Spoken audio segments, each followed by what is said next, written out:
So I think the last part of the lecture that I was actually sort of happy with was this slide right here. And this is basically the slide showing how we calculate the CEC of a material. Okay, idea, we take that material, we add an excess solution of some base, or some cation, in this case ammonium. Okay, we rinse out all the bases that are on the cation exchange sites. Okay, and we saturate the system with, in this case, ammonium. Okay, we then take that ammonium solution-packed material, and this is all on the exchange sites. Most of the rest of the stuff has fallen out, has come out. Okay, we then saturate the system with another type of solution, driving all of the ammonium out. Okay, and then we can measure the concentration of the ammonium, and the concentration of the ammonium will tell us how much was the maximum holding capacity of this soil when you started. Okay, does that make sense? Okay, question. How do you know when it's completely saturated without, like... You're just putting excess. You're just pouring more and more and more. And basically what you're using is you're using the mass rule, the mass action rule, where you just saturate it with so much stuff that even the best is going to get knocked off. The best at holding is going to get knocked off. Okay? And so this is actually where I sort of ended and felt comfortable. Okay? We skip this slide, and I throw this slide in here just to give you guys an idea about what these CECs are of these variety of different materials. Okay, so soil, organic material, histosoils, the more organic material you have in there, the more active the cation exchange capacity of the material. So the vermiculites, the histosoils with lots of organic material, humic material, and then as you get farther and farther down, you can see that the oxides and sandies soils are way down here. Now this is a measure of cation exchange capacity, not anion exchange capacity. Okay? Now the other kind of interesting thing if you think about this is generally we associate, as we move farther and farther up through here, we generally associate these with more and more fertile soils. Okay? The reality is though, this is just a measure of how much nutrients, cations, the soil can hold. It doesn't actually tell you how much is there. Okay? So this is the total ability to hold on to nutrients. It's not what is in fact there. Okay? And that's where I started trying to move into this issue of base saturation. Base saturation is a measurement of how much of that cation exchange capacity is occupied by bases. Now there's a terminology issue here. What in fact do we mean by base cations? Base cations, technically, that's why I put this little star here, technically these are not bases. These are non-acid bases. These are not truly bases. But because they serve to reduce the acidity and therefore increase the pH, they act like they are bases. And that's why we call them base cations. Okay, so base saturation is in essence a measurement of how much of the cation exchange capacity, how much of that total ability is actually occupied by, in essence, nutrients. Does that make sense to everybody? Do we feel comfortable with that? Can you repeat that? Can I repeat it? No, I don't. I highly doubt it. No. So base saturation is a measurement of how much of the total cation exchange capacity is occupied by bases. Okay, and those bases are generally the nutrients that we're interested in. Okay, versus other positively charged ions, which are the ones that we're interested in from that perspective, are protons, which is acidity, and aluminum, which also contributes to acidity, and we'll explain that later on. Okay, does that make sense? Go. Is that relative to the cation exchange capacity? Like, is it a percentage or is it a... It is, in fact, a percentage. And that's actually a nice segue to what I was going to talk about next. Okay, so we have two soils. Just envision two soils. Here's my volume of those two soils. This soil, for whatever reason, has a cation exchange capacity of 100. That means it can hold on to 100 positive charges. Right? This soil over here has a cation exchange capacity of 10, which means it can hold on to 10 charges. Right?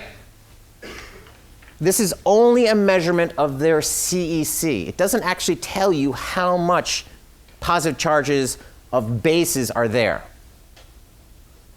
So, if I have a 50% base saturation, how many positive charges do I have of cations, of base cations? 50. We do the same thing here. How many will I have here? 5. Okay, change the scenario. In this scenario, I have 1% base saturation. How many do I have here? 1. In this scenario, I have 100% base saturation. How much do I have here? Okay, now let me ask you a question. Which of these soils at this point is more fertile? This guy, because it has 10 base cations, charges, positive charges. This guy only has 1. What does that say to you?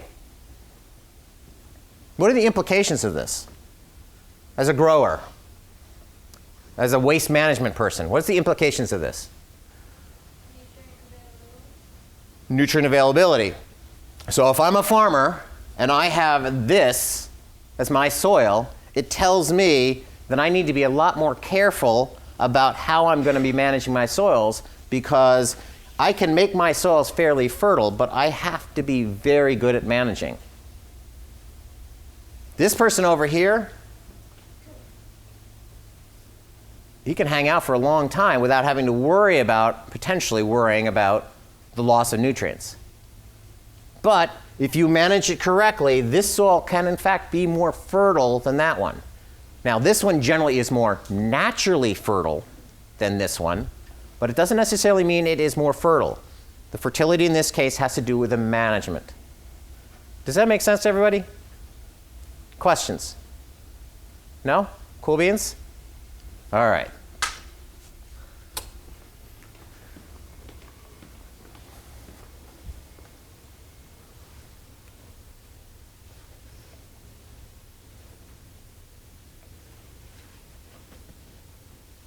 All right, so let's start on soil organic matter. Okay, now, there are basically 3 sets of lectures that I have during the semester that I think are the most important. One of them is texture and mineralogy. One of them is this one, organic matter, and the last one is pH. Now, you guys remember me saying in the beginning of the semester, maybe I don't know, maybe I didn't actually say this, but of the 3 most important things to know about your soil, and it will give you an idea about everything else that's going on in your soil. The 3 are texture mineralogy, organic matter, and pH. Okay? If you think about all of the stuff, all of the implications of your soils, those 3 are the most important. And I say that because I put this slide up here, not with the expectation that you guys are going to be able to see it up here. It's in your book. But this slide represents all of the effects that organic matter has in the soil. Okay?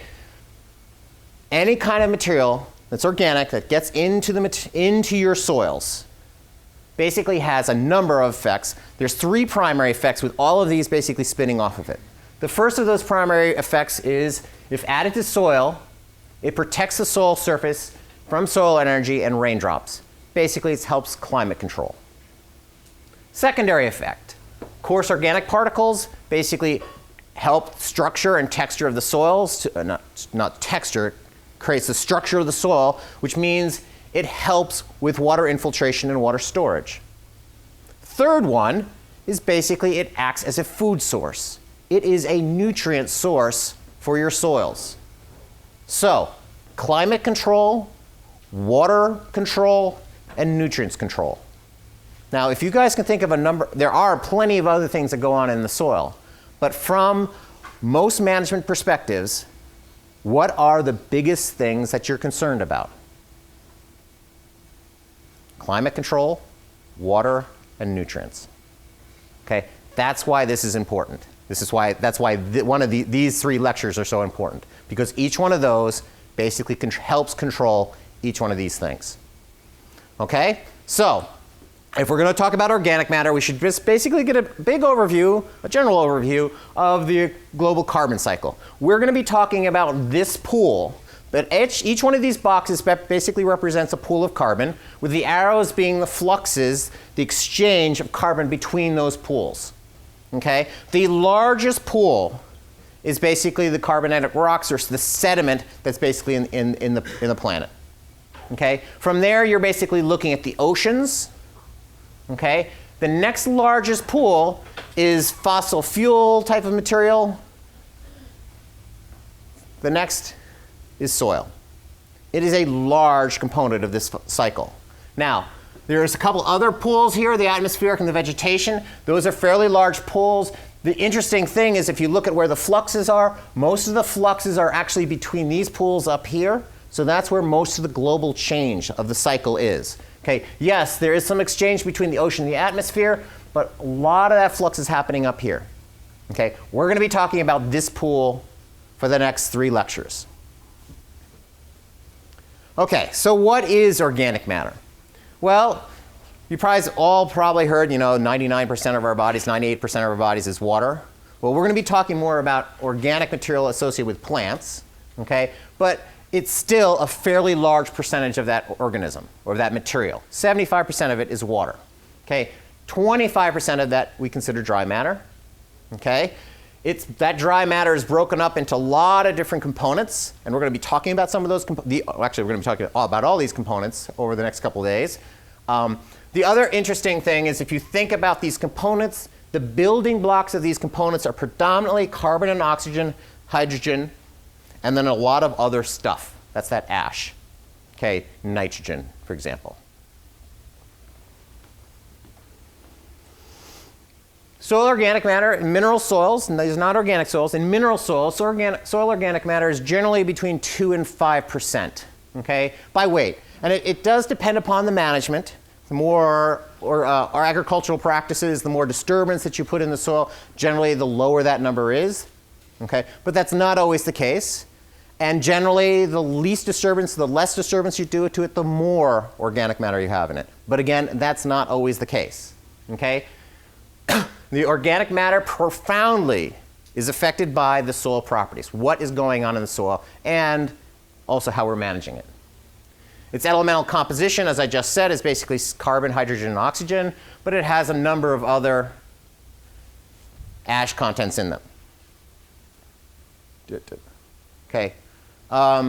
It is the main source of nitrogen and sulfur for plants. Actually, it's the main source for all of the nutrients for plants. Okay, in unfertilized soils. And its form of organic matter, and this is important, the forms of this organic matter are living and dead plant materials, the organisms basically living, as well as humic materials. Okay, now, keep in mind these 3 components.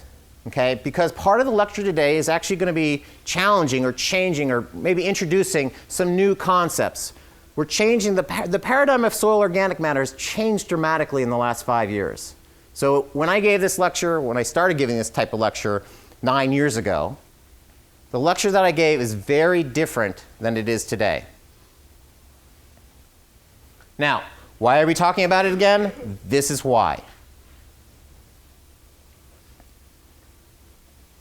All right. To give you an overview of where the organic matter is in the soils, these are the soils, the 12 soil orders, as well as miscellaneous lands.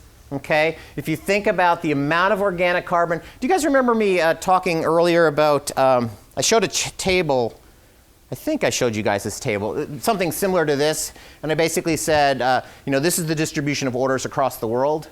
And I took a look at the United States and I said, this is the reason why the United States is the breadbasket to the world, because we had a predominant large amount of mollisols and alpha soils. Okay? Well, take a look at this in the same lens. Okay? If we look at all of these soils and we look at the organic carbon that's in them, okay, here's histosols, those organic soils, which makes sense that they have a huge amount of carbon per acre or hectare in this case. But if you look at the global total, it's not, it's still fairly large, but it's not as large as this number is compared to the others. Okay? The reality is, yes, there's a lot of organic matter in histosols, but there's not actually a lot of histosols. But when you do have a histosol, it's got a lot of stuff in it. So it's sort of a circular type of discussion there. But, okay. The other thing that I want you guys to look at is I want you to look at these mollisols. Okay? These mollisols have a fairly low number. Mollisols and alpha sols right here. These two numbers right here. Okay? Look at the amount of organic carbon that's in those soils. Okay? Yet, those are these really fertile soils. Okay, so the take-home message is just because you have a lot of organic matter doesn't necessarily mean it's bad. Just because you have a low amount of organic matter doesn't necessarily mean it's bad. It's the form of that organic matter and how you manage it. Okay? So if these two soils, these mollisols and alpha soils, have fairly low organic matter compared to the histosols, and if you look at the global composition of it, we're still talking about really fertile soils, even though they have a relatively lower organic carbon than the histosols. All right. So that gives you a good overview of where this carbon is and what the carbon cycle is and organic matter. Let's actually talk about what's going on in situ, in the place of the soil. What's going on there? Okay? We generally perceive, how does this organic matter, in essence, get into the soil? We generally perceive decomposition, so the organic matter hits the soil, and what happens to it? Okay, we generally perceive it in this fashion. We have organic material that comes in. A lion's share of it is decomposed and blown off as CO2 through respiration. A very small component of it, 3 to 8%, basically goes into biomass. Now, historically, these two arrows would have forms. They would have pieces of information here. And this would basically say simple sugars and carbohydrates and stuff like that. And this pool right here would basically be saying humic materials. Okay? The reality is, with the last 5 years, these pools are not as clear as we thought they were. Okay? And that's what a lot of this lecture is going to be about today. Decomposition is basically taking organic matter, C6H12O6, representative organic matter, plus oxygen. This is respiration in oxygen. Okay, converting into CO2 and water. Okay, now from that process you get energy, but the reality is from that process you're also getting biomass and other wastes, not just CO2 and water. Okay, while the active building blocks of the organic carbon is CHO, and hence that's why we use this C6H12O6. Not all the organic carbon structures are the same, and not all are easy to break down, and not all are easy to access. Okay, terminology watch. We're going to be hearing this a lot. Mineralization versus immobilization. Mineralization is basically the conversion of an element from its organic state into its inorganic state. So you're basically taking an organic molecule and degrading it into its elemental state, okay, its inorganic state. Okay? Immobilization is basically conversion of that element in its inorganic state and putting it into biomass. Okay, does that make sense to everybody? Mineralization, you're basically turning it into a mineral. It's not quite the right term.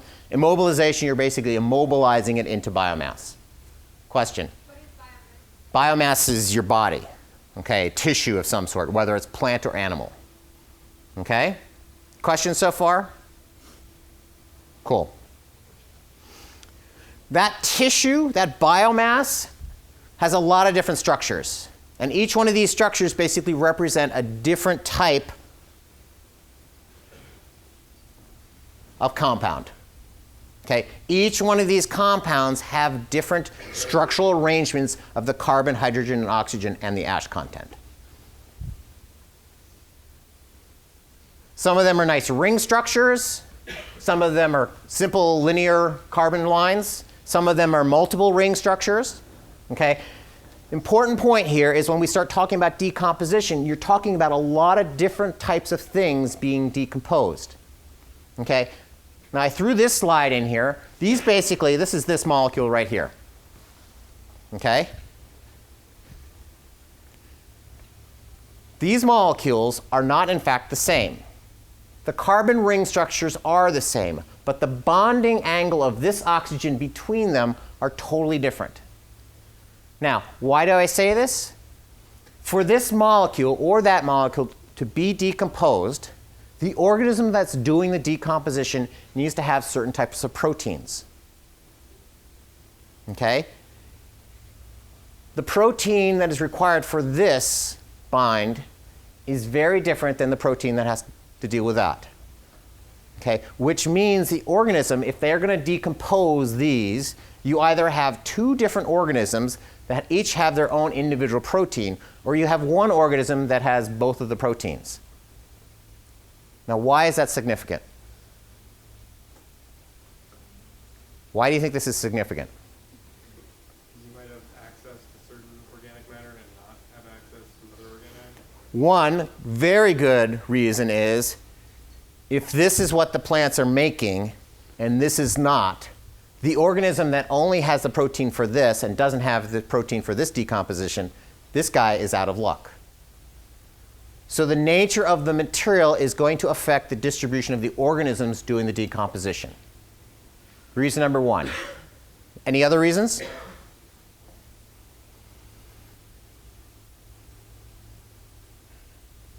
No? We'll go back to that. This is basically an expansion of what Andrew just said. If we think about the diversity of molecules that are out there, of organic molecules that are out there, we're talking about a very diverse community of organisms that are doing the decomposition. Okay? And then on top of that, if you throw what Andrew said in there, the distribution of this material in turn is also going to affect the distribution of the organisms that are doing the decomposition. Does that make sense? Yes? Okay. Questions? No? All right. So let's expand that decomposition sort of graph, okay? Not graph, equation. Okay, here's the plant tissue. We start with the plant tissue. It's a wood. Okay, it's got a CN ratio, carbon to nitrogen ratio of about 100. Certain types of organisms are going to decompose it because they have certain proteins to be able to do that. Okay, those soil animals, imagine a termite or something like that, it's going to produce heat because it's biological activity, it's going to produce CO2, and because it's sloppy eaters just like we are, it's going to produce partially digested material. Okay, it's got its certain proteins to do the decomposition, right?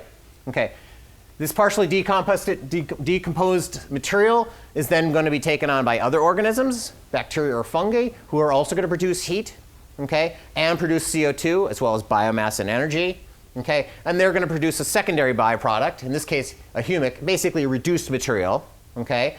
Its CN ratio in general, we started with a CN ratio of 100 and now we got a CN ratio of 10.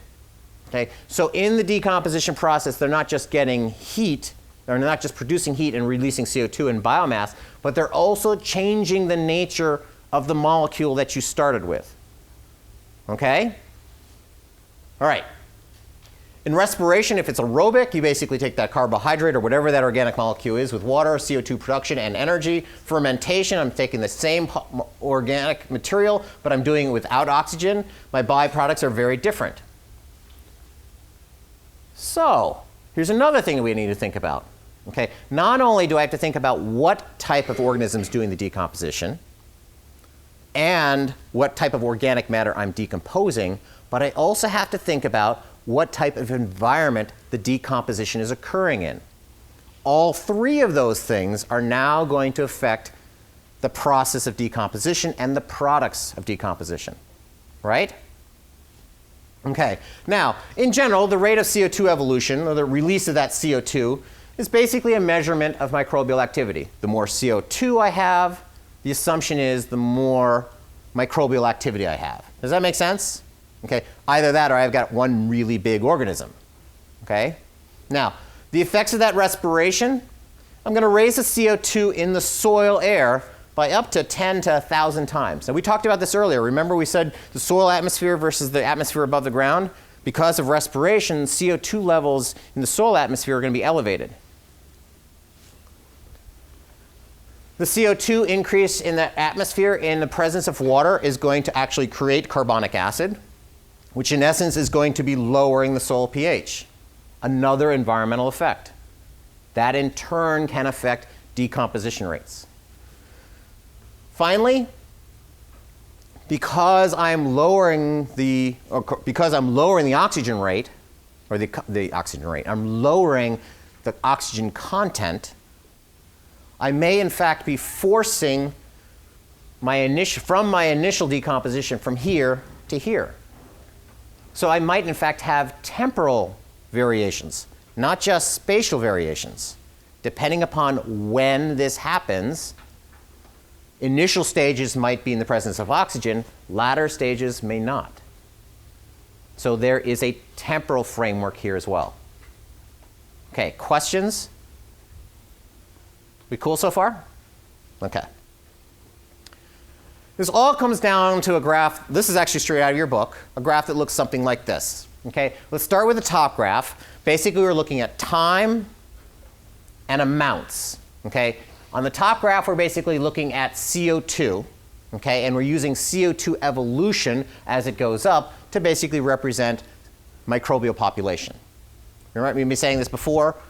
You know, the more CO2 that I evolve, the more microbial activity I have. Does that make sense?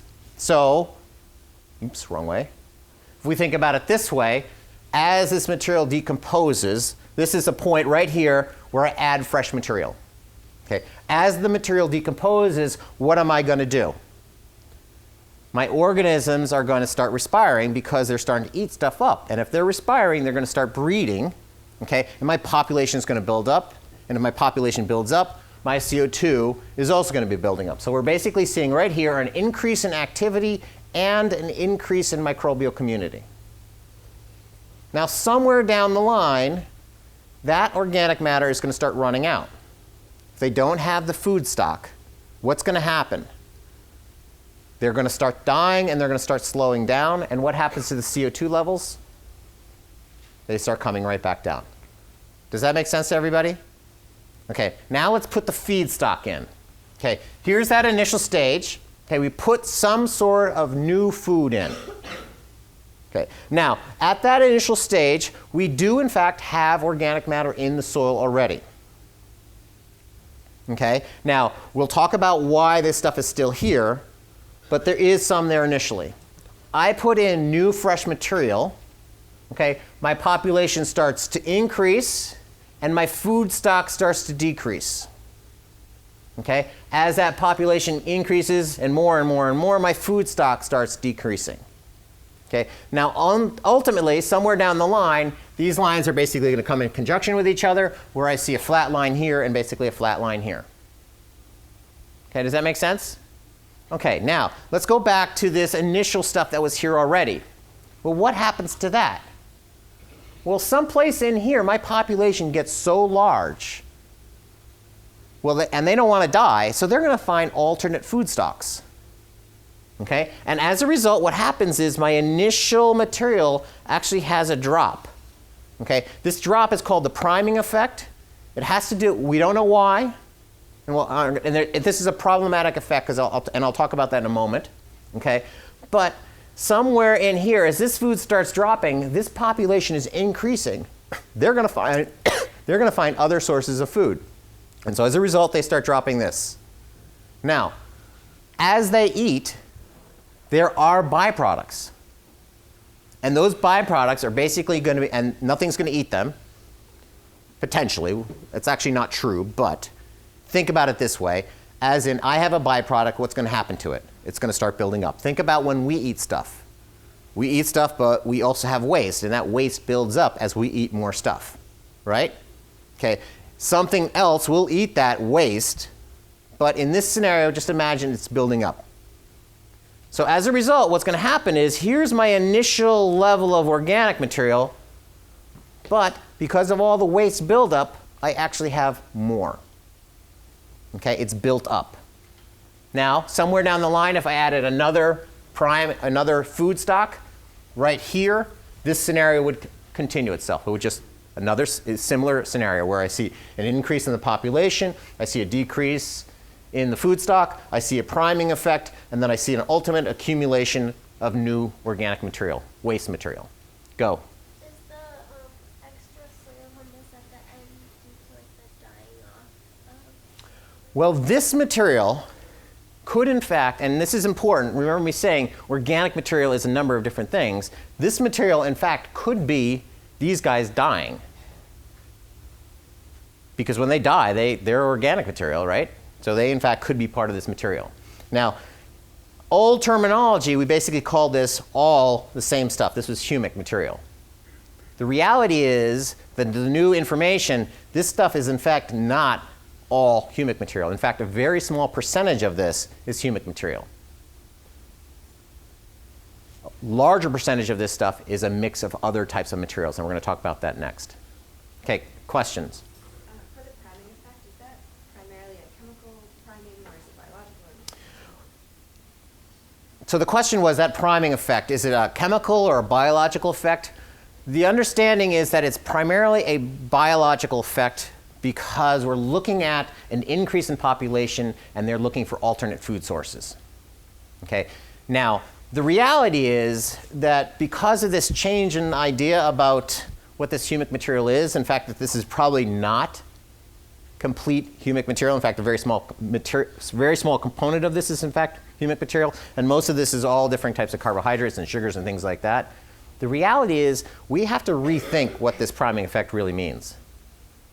Because the major thought for the limitation of decomposition is actually not the structural nature of the material.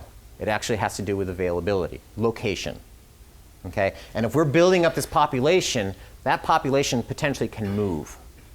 And if it moves, it might actually be moving in places that previously the population wasn't. And so as a result, they start eating the organic matter that's there. But that's not known. We don't know that. Does that, any questions on that one? Okay, so let's keep going. Okay, now, traditionally, these are all, here's that pie chart again, right? Traditionally, these are all these different components of the pie chart. And traditionally, we thought the stuff at the top, the glucose, going down to the lignins, you're basically looking at a scale of decomposition. So as you go down, decomposition rates slow down. That's traditionally what we thought. And if you take these things and you put them into a container by themselves and you put organisms in there, that's in fact the results that you get. Okay? So there is in fact some sort of structural limitation on decomposition rates. But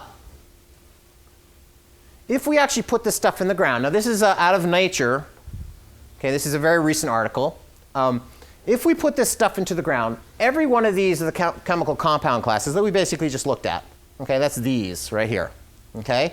Now, if we look here, lignin is way down at the bottom of this decomposition rate. So this should be the slowest to decompose, just based on its structure. Now we throw that into a soil though, okay? Here are lignins. The greens basically represent the residence time. So this is time here. Okay? Okay? And what you're looking at here is lignin between 0 and 50 years, all of the lignin is gone. Yet you look at some of these sugars down here, their residence time is a lot longer. So what's going on? I mean, if you look at this, simply look at this chart, the things that should be decomposed first should be the sugars, because they're easy to decompose. The lignins should be the last. Any ideas? I mean, I have a couple of them, but that doesn't necessarily mean they're right. Go. Maybe there are more organisms that can. That's a good one. Maybe there are more organisms out there that can decompose this than this. But organisms tend to be generalists. There are some specialists out there, but there's a huge community of generalists out there. And if that's the case, it would be really hard to believe that something that gives you so much energy would be so resistant to decay because nobody really wants to eat it.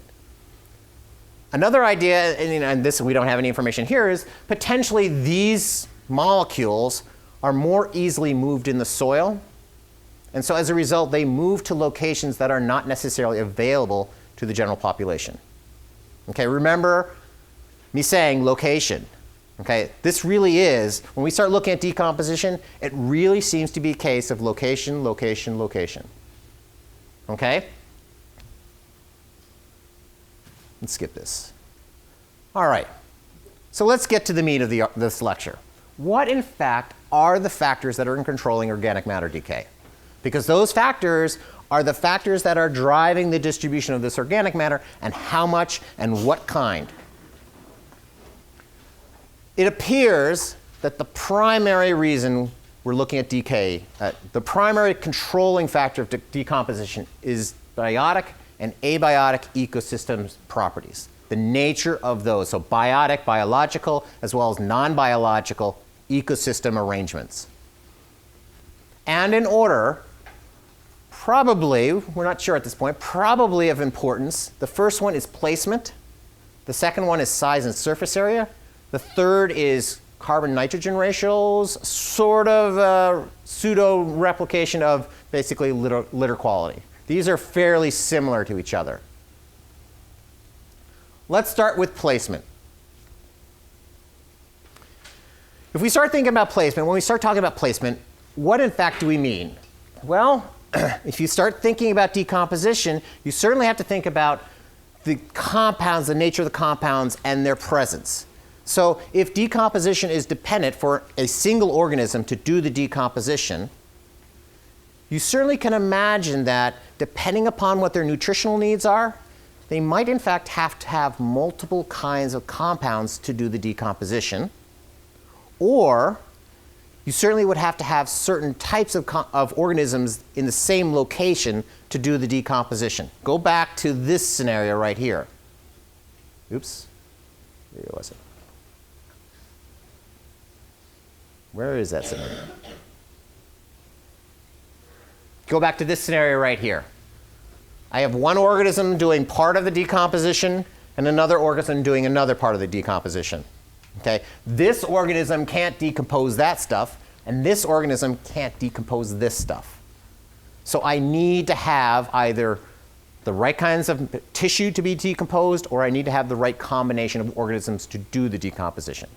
Okay? So that's the first one, the interdependence of these compounds. The second one is reactivity of the mineral surfaces. Okay? We just finished off talking about CEC and surface areas. Okay? What happens if a material literally gets occluded? It literally gets surrounded by material, and organisms can't get to that material. Also, if I have a mineral surface that actually attracts an organic molecule and holds onto it, the organism has to be able to get to that organism, that organic matter, to actually do the decomposition. Okay, how about climate? And I'll talk about this, and I'll give a couple examples of this in a few minutes, but how about the climate? How is climate going to affect decomposition? Start talking about climate, what am I talking about? Go ahead. Temperature and water are going to affect the rates of decomposition, and I'll have a couple slides to show that in a moment. Soil acidity. As acidity goes down or up, you're certainly going to have toxic effects. The redox state, aerobic versus anaerobic. The presence of potential degraders in the immediate microenvironment, i.e., where the organic matter is, you actually have to have an organism that can do it. Okay? So if this organic material got put someplace that there isn't a community of organisms to do the decomposition, it's not going to get decomposed. Let's talk about water for a moment. Okay? Water, decay, the decomposition is fastest in the moist soils. But it is also really slow when the soil gets waterlogged. So if we look at the relative decay rate versus water potential, so really dry soils, really wet soils, you have a dramatic increase as you increase the moisture, but then you have a dramatic crash. What's happening? I'm losing my oxygen. Right? So moisture controls it. Okay, how about temperature? Okay, overall temperature, overall soil respiration declines at soil temperature. Right? The C10 rule. Okay, biological activity is going to decrease as it gets colder and colder, colder, and chemical reactions themselves are going to decrease as it gets colder and colder, colder, right? So as this is the relative decay rate versus time, as that material increases, the temperature increases, decomposition rates decrease. The relative decay rate. Okay, it doesn't matter if it's fresh material or old material. And again, remember, we have problems with this term right now. How about the chemical factors? The one I introduced was pH. Okay, extreme pHs will inhibit decay. Okay, high salinity will also inhibit decay. Okay, nutrient deficiencies will also inhibit decay. So these chemical factors that are in here also really inhibit or control that decay. So it really is location, location, location. What is going on at that individual location? Some other examples: surface placement versus incorporation. Now this is integrating a number of these things, but think about this. If I have material that's sitting at the surface versus integrating it in just below the surface, I'm certainly affecting climate. Okay, I'm going to have the heating and cooling, okay, as well as wetting and drying, versus having a constant climatic condition with intimate contact with that organic material. If that tissue is sitting on top of the surface, there's not a lot of organic contact around it, so it actually limits the amount of organisms that can get to it. Okay, it gets pulled down by a worm or whatever, or by a plow. Suddenly that stuff has more intimate contact with the soil material. Population is much more stable, and as a result, it decomposes or consumes it a lot faster. Okay, does that make sense? Here's another sort of thing to think about. Fire-derived organic matter. I know it's your favorite, Mike. This is biochar. Okay? It turns out that rates of decomposition of biochar in some cases are faster and in some cases are slower than the bulk organic matter. Why? Turns out that physical protection and interactions with soil materials has a huge influence on these decomposition rates. Availability again back to that location. How about root-derived carbon? It turns out predominance of organic matter in soil is root-derived carbon. Well, why? I can come up with a couple kind of interesting scenarios there. Why do you think?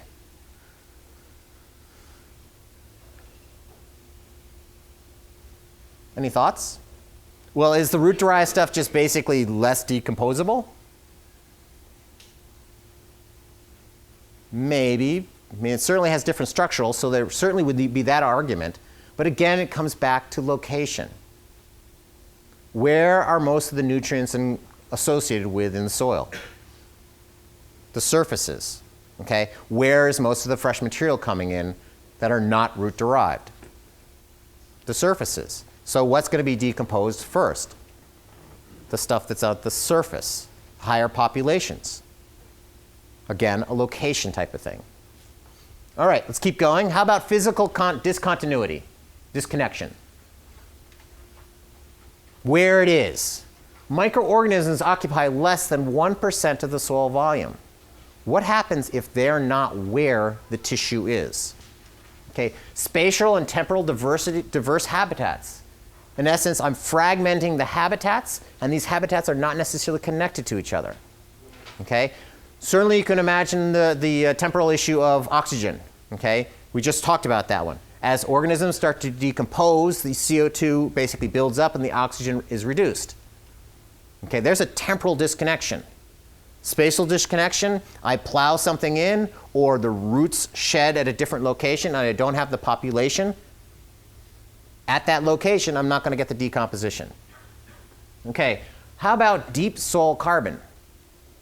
It's another sort of spatial. It turns out that more than half of the global soil carbon stocks are deeper in the soil. They're not at the surfaces.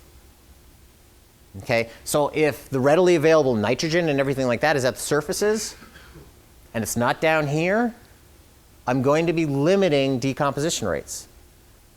Okay, finally, The soil microorganisms themselves. Have I beaten this too far at this point? Are you guys still getting this? All right, I'll move on. Okay, but the important point is these guys themselves are soil organic matter.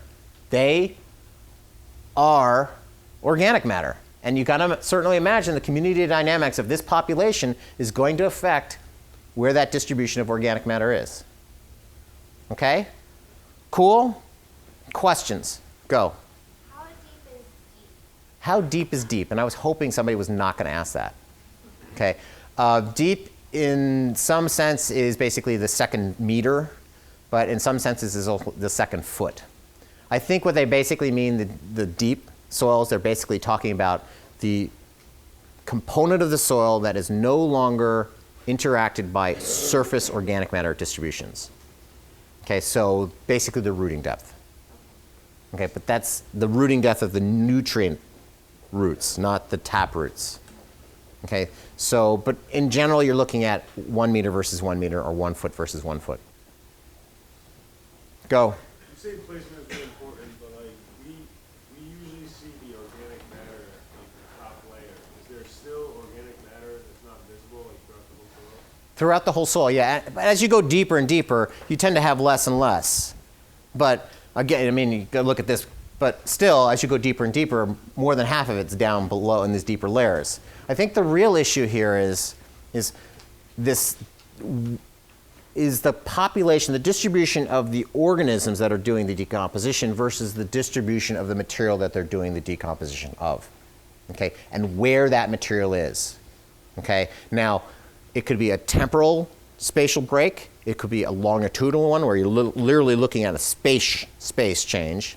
Okay. It also could be basically right next to each other, but you don't have the right type of material to do the combined decomposition, or you don't have the right organism to do the combined decomposition, i.e.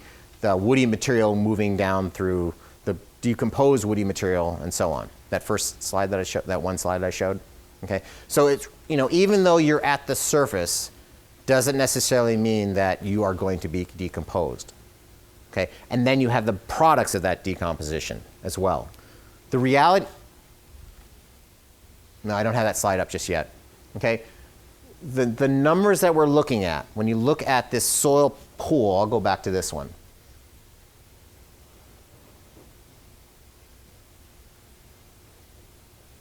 The numbers that you're looking at when you're looking at these sort of decomposition products, we used to think that basically 10 to 30 of this percent of this material, this 100 grams that went in, were basically these humic compounds. That's not actually what we see. When we actually look at the soil, we're seeing percentages smaller than 3. Okay, so that means that this pool that was here, all these other carbohydrates, all these other, you know, plant-derived material and animal-derived material, they're actually in the 30%. And the humic material is down in this pool. Does that make sense? Okay, questions?